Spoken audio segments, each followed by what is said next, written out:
श्रीमद् भागवत गीता पंचम अध्याय। अर्जुन बोले, हे कृष्ण, आप कर्म के संन्यास की और फिर कर्म योग की प्रशंसा करते हैं, इसीलिए इन दोनों में से जो एक मेरे लिए भली भांति निश्चित कल्याणकारक साधन हो उसको कहिए। श्री भगवान बोले, कर्म संन्यास और कर्म योग ये दोनों ही परम कल्याण के करने वाले हैं, परंतु उन दोनों में भी कर्म संन्यास से कर्म योग साधन में सुगम होने से श्रेष्ठ है।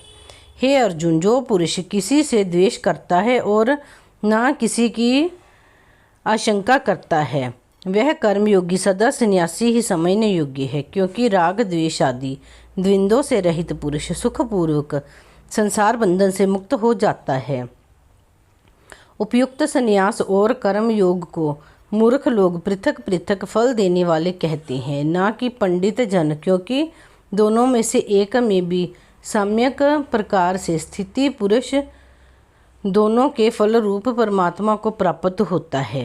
ज्ञान योगियों के द्वारा जो परम धाम प्राप्त किया जाता है, कर्म योगियों द्वारा भी वही प्राप्त किया जाता है। इसीलिए जो पुरुष ज्ञान योग और कर्म योग को फल रूप में एक देखता है, वही यथार्थ देखता है। परंतु हे अर्जुन, कर्म योग के बिना संन्यास अर्थात मन, इंद्रियों और शरीर द्वारा होने वाले संपूर्ण कर्मों में कर्तापन का त्याग प्राप्त होना कठिन है, और भगवत स्वरूप को मनन करने वाला कर्म योगी पर ब्रह्म परमात्मा को शीघ्र ही प्राप्त हो जाता है।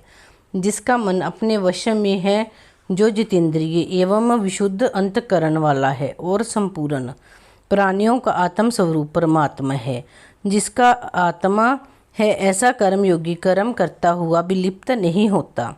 तत्व को जानने वाला सांख्य योगी तो देखता हुआ, सुनता हुआ, स्पर्श करता हुआ, सूंघता हुआ, भोजन करता हुआ, गमन करता हुआ, सोता हुआ, श्वास लेता हुआ, बोलता हुआ, त्यागता हुआ, ग्रहण करता हुआ तथा आँखों को खोलता और मूंदता हुआ भी सब इंद्रियां अपने अपने अर्थों में बरत रही हैं। इस प्रकार समझकर निसंदेह है ऐसा मानने कि मैं कुछ भी नहीं करता हूँ। जो पुरुष सब कर्मों को परमात्मा में अर्पण करके और आसक्ति को त्याग कर कर्म करता है, वह पुरुष जल से कमल के पत्ते की भांति पाप से लिप्त नहीं होता। कर्मयोगी ममत्व बुद्धि रहित केवल इंद्रिय, मन, बुद्धि और शरीर द्वारा भी आसक्ति को त्याग कर अंतकरण की शुद्धि के लिए कर्म करते हैं। कर्म योगी कर्म के फल का त्याग करके भगवत प्राप्ति रूप शांति को प्राप्त होता है, और सकाम पुरुष कामना की प्रेरणा से फल में आसक्त होकर बंधता है। अंतकरण जिसके वश में है, ऐसा सांख्य योग का आचरण करने वाला पुरुष ना करता हुआ और ना करवाता हुआ, ना नव द्वारों वाले शरीर रूप घर में सब कर्मों को मन से त्याग कर आनंद पूर्वक सच्चिदानंद घन परमात्मा को स्वरूप में स्थित रहता है। परमेश्वर मनुष्य के ना तो कर्तापन की, ना कर्म की और ना कर्म फल के संयोग की ही रचना करते हैं, किंतु स्वभाव ही बरत रहा है। सर्वव्यापी परमेश्वर भी ना किसी के पाप कर्म की और ना किसी के शुभ कर्मों को ही ग्रहण करता है, किंतु अज्ञान के द्वारा ज्ञान ढका हुआ है, उसी से सब अज्ञानी मनुष्य मोहित हो रहे हैं। परंतु जिनका वह अज्ञान परमात्मा के तत्व ज्ञान द्वारा नष्ट कर दिया गया है, उनका वह ज्ञान सूर्य के सदृश उस सच्चिदानंद घन परमात्मा को प्रकाशित कर देता है। जिनका मन तद्रूप हो रहा है, जिनकी बुद्धि तद्रूप हो रही है, और सच्चिदानंद घन परमात्मा में ही जिनकी निरंतर एक ही भाव से स्थित है, ऐसा तत्वपरायण पुरुष ज्ञान के द्वारा पाप रहित होकर परम गति को प्राप्त होते हैं। वे ज्ञानी जन विद्या और विनय युक्त ब्राह्मण में तथा गो, हाथी, कुत्ते और चंडाल में भी समदर्शी हो जाते हैं। जिनका मन स्वभाव में स्थित है, उनके द्वारा इस जीवित अवस्था में ही संपूर्ण संसार जीत लिया गया है, क्योंकि सच्चिदानंद घन परमात्मा निर्दोष और सम है। इससे वह सच्चिदानंद घन परमात्मा में ही स्थित है।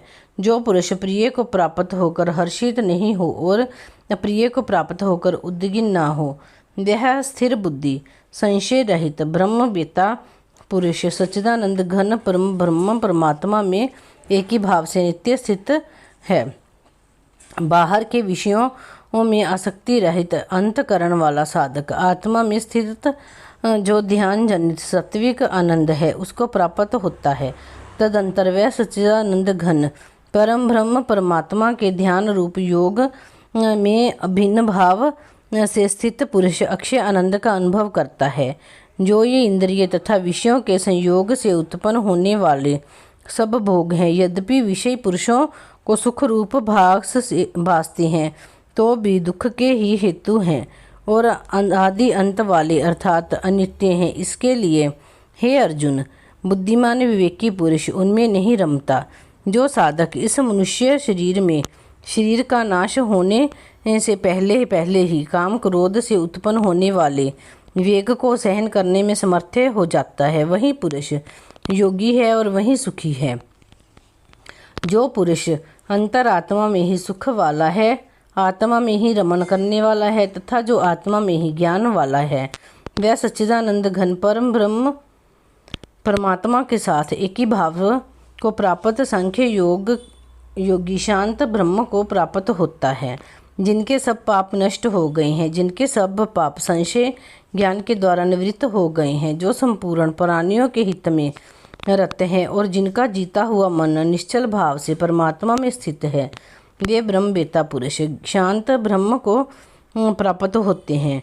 काम क्रोध से रहित जीते हुए चित्त वाले पर ब्रह्म परमात्मा का साक्षात किए हुए ज्ञानी पुरुषों के लिए सब ओर से शांत पर ब्रह्म परमात्मा ही परिपूर्ण है। बाहर के विषय भोगों को ना चिंतन करता हुआ बाहर ही निकालकर और नेत्रों की दृष्टि को भ्रुकुटी के बीच में स्थिर करके तथा नासिका में विचरने वाले प्राण और अपान वायु को सम करके जिसकी इंद्रियां मन और बुद्धि जीती हुई है, ऐसा जो मोक्ष प्रायण मुनि इच्छा भय और क्रोध से रहित हो गया है, वह सदा मुक्त ही है। मेरा भक्त मुझको सब यज्ञ और तपों का भोगने वाला संपूर्ण लोकों के ईश्वरों का भी ईश्वर तथा संपूर्ण भूत प्राणियों के द्वारा सुहृद अर्थात स्वार्थ रहित दयालु और प्रेमी ऐसा तत्व से जानकर शांति को प्राप्त होता है। श्री कृष्ण अर्जुन संवादे कर्म संन्यास योगो नाम 5वां अध्याय। बोलो श्री कृष्ण भगवान की जय।